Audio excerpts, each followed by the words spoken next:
Hi, my name is Greyson Smallen, and today I will be discussing the traditional music of Zimbabwe. So first we're going to do a brief history of Zimbabwe, then we're going to go into the history of the music and how they use it. Then we will discuss some instruments, and then finally we will end by talking about two master musicians. I will be discussing three master musicians in my presentation today, but just for to hone in, we're going to hone in on two very important people from the Shona community. So Zimbabwe has had records of human habitation dating back over 100,000 years. The Great Zimbabwe, which is this little area right here, is a part of history known for being a trading post back in the old times. This region became under British control in the late 19th century during the colonization era that Europe had, and it was initially known as Southern Rhodesia. That was named after Cecil Rhodes, a British imperialist. In the 1960s and 70s, we had a rise of nationalist movements such as the Zimbabwe African National Union and the Zimbabwe African People's Union. These two groups were led by Robert Mugabe and Joshua Nkomo, and Zimbabwe gained independence from Britain in 1980, with Robert Mugabe becoming the first prime minister and later the president. The early years of the independence, just like most new countries, they saw significant progress within education and healthcare, but there was some pretty severe political and economic challenges, including the huge inflation in the 2000s. In most recent years, though, Zimbabwe has seen shifts in political leadership and in ongoing efforts to address economic challenges and foster this development going on. So this right here is Zimbabwe. It's in the southern part of Africa. And it's important to know that it is landlocked. So based on the music there, that's important to know. So the early music of Zimbabwe, I have three instruments here that I will discuss. This is the mbira. It's also known the Western name of a thumb piano. You might have seen things like kalimbas, which are pretty popular in the Western tradition, but they are not from Zimbabwe. They are I believe, a Caribbean instrument. So the mbira holds a central place in Shona music. It consists of these metal keys attached to a wooden board, and it's played by plucking the keys with the thumbs as well as the index finger. Mbira music is often associated with spiritual ceremonies and ancestral worship and storytelling. Different mbira tunings and playing techniques convey specific meanings and moods. So, as you can see, there aren't enough keys. These are not chromatic.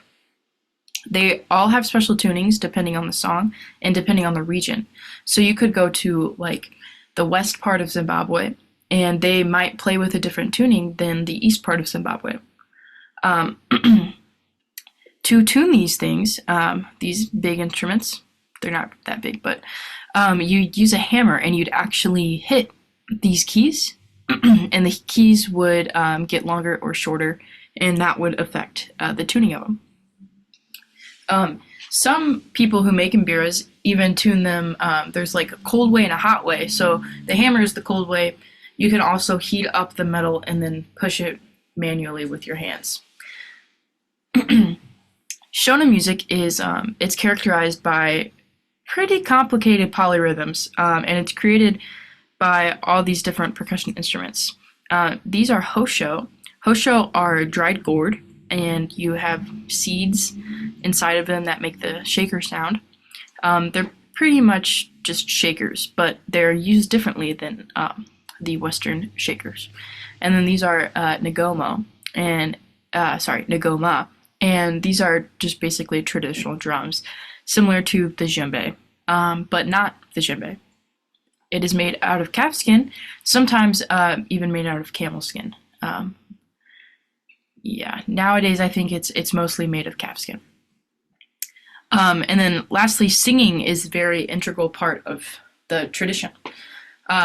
You'll hear vocal harmonies, call and response patterns, and storytelling in all of this. And we'll talk about this when I get into the actual music of it.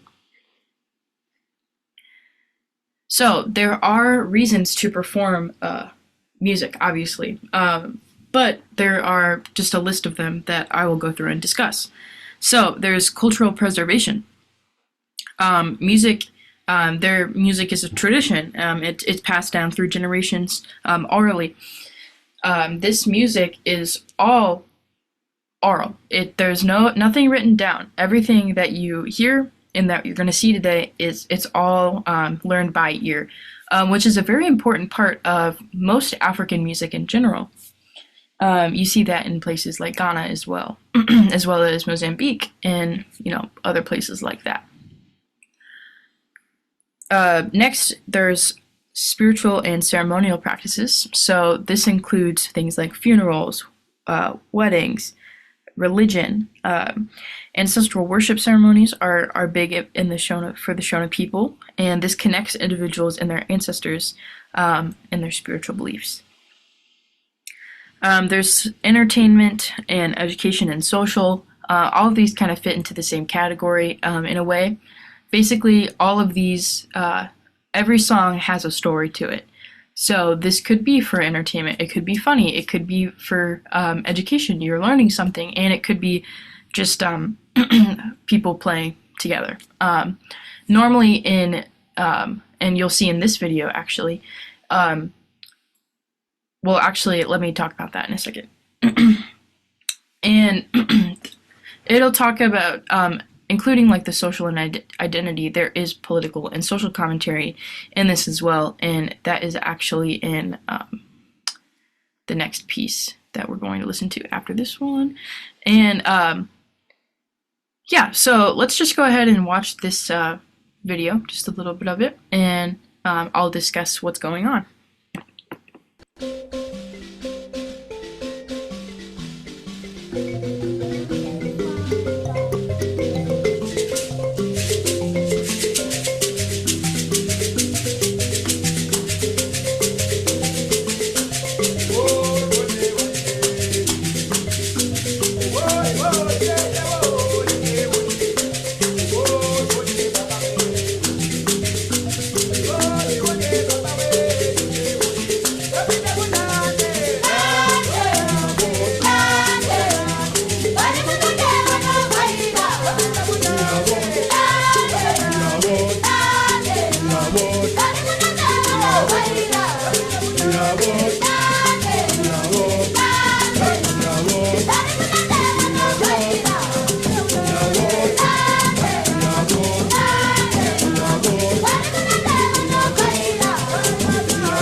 So that was Dande.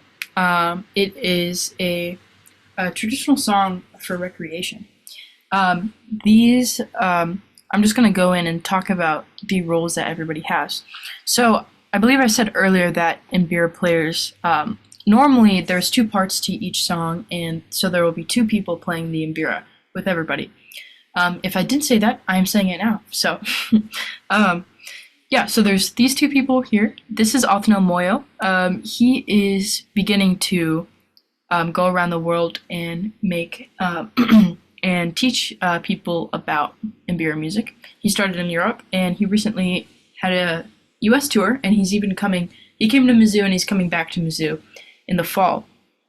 Yeah, so he's playing the Mbira, and she's playing the Mbira next to him. And then we have people singing. Even the people with Hosho are singing, and they're all doing different harmonies as well. I think there's 2 or 3 parts singing in this that I heard. Then you have 2 people playing the drums, and if you can sing and play the drums at the same time, you would be doing that. Sometimes people won't sing, but most of the time, everybody is singing, no matter what they're doing. Here, the hosho, I think that's very important to look at.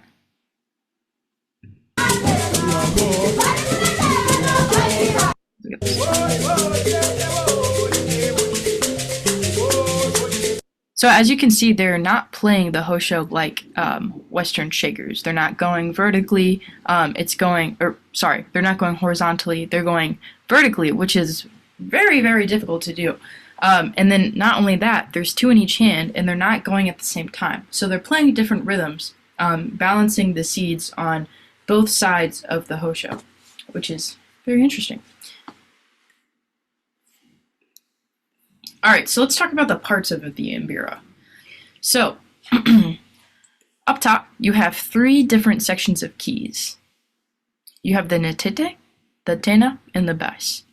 The netete is often referred to as the aunt, tena is often referred to as mother, and bass is often referred to as father. And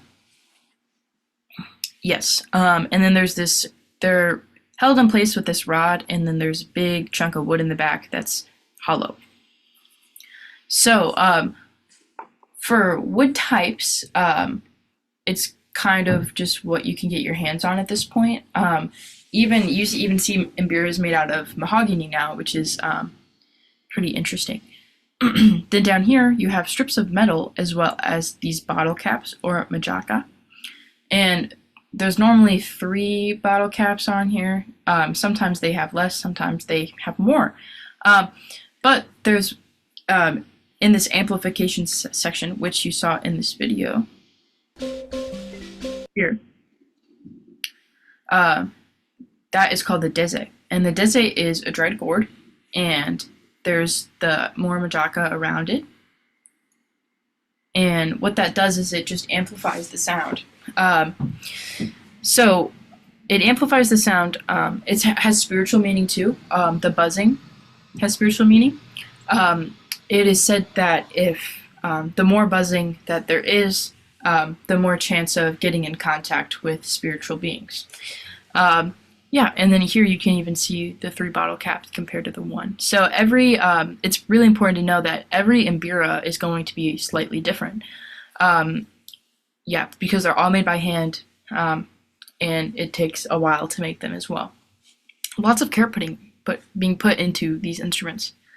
So let's go ahead and talk about some master musicians. Master musicians in Zimbabwe and even in Africa as a whole are considered people who they're professionals, and they are made masters by their community. There's normally like a master musician, and they'll work with them, like apprentice with them, for example. And so this is Muzikiwa Chingodoza, and he is a master mbira player. He travels the world teaching people about their traditions. This is a song that means temporary shelter, and he's basically discussing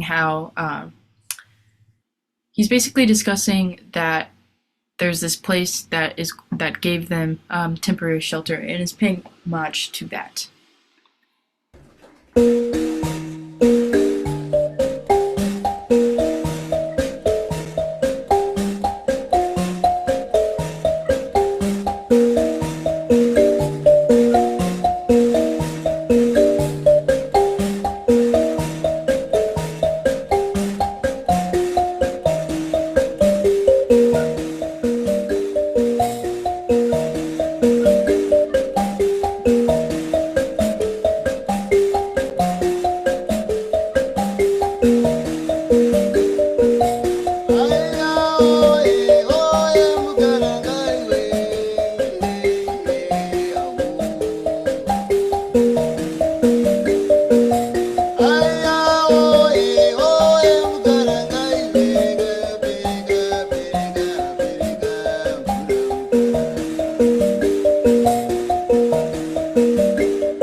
so that's music Iwa there. And so now you can hear the different tunings. These two Imbiras were in different tunings. Or not these two, but this one based on the prior video. And then I want to skip to this part over here because there's dancing, and dancing is a big part of this style of music.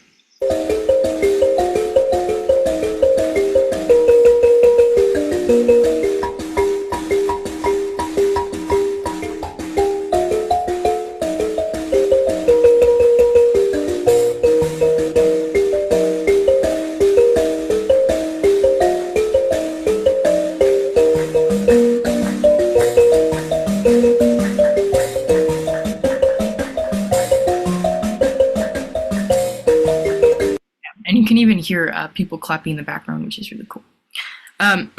Yeah, so so far we've had a soloist, and we've had a group of people, and we've had dancing.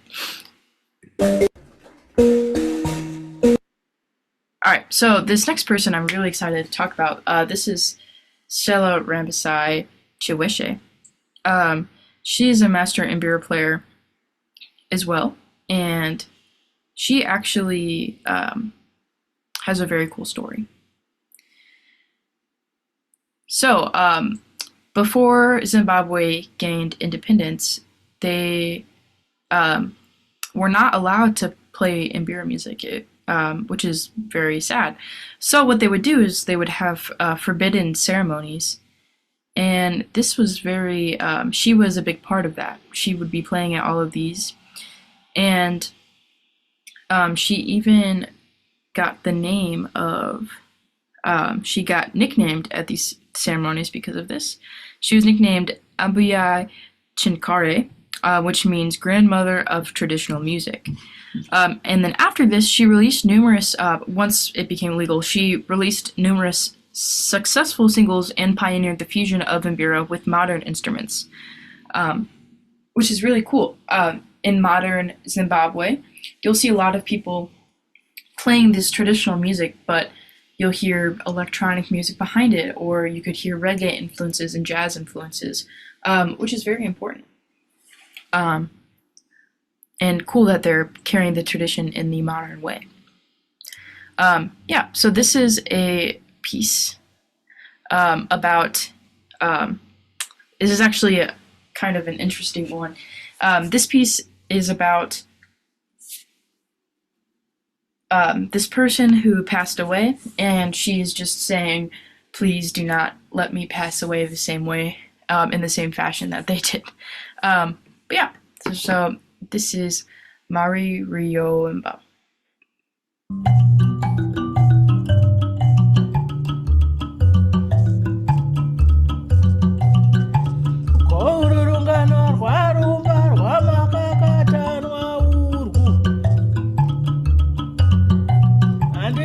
Zvakaita chitemerera mbuya, handidi kuva zvakaita chitemerera, akazondofira pasi kwenyika kokoko. Akanga ati ndonodya musungusungukani,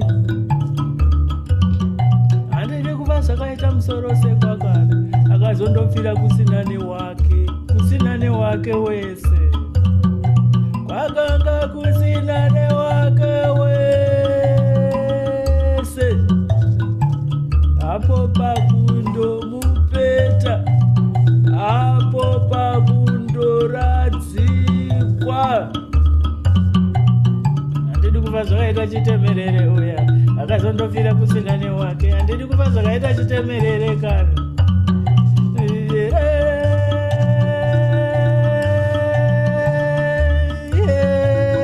Makuwerere kororungano rwarumba rwamakakatanwa naimi, handidi makakatanwa ini. Yeah, so this was Stella Rambisai Chiweshe, and even this one has a very stark, contrasting tuning compared to the other ones we listened to. So, you know, Mbira music has a very big, rich history, and as you can see, it's been played solo, it's been played in groups, in duos, with the deze. She didn't use a deze in this one. And yeah, so that is Zimbabwe music, specifically the people of Shona.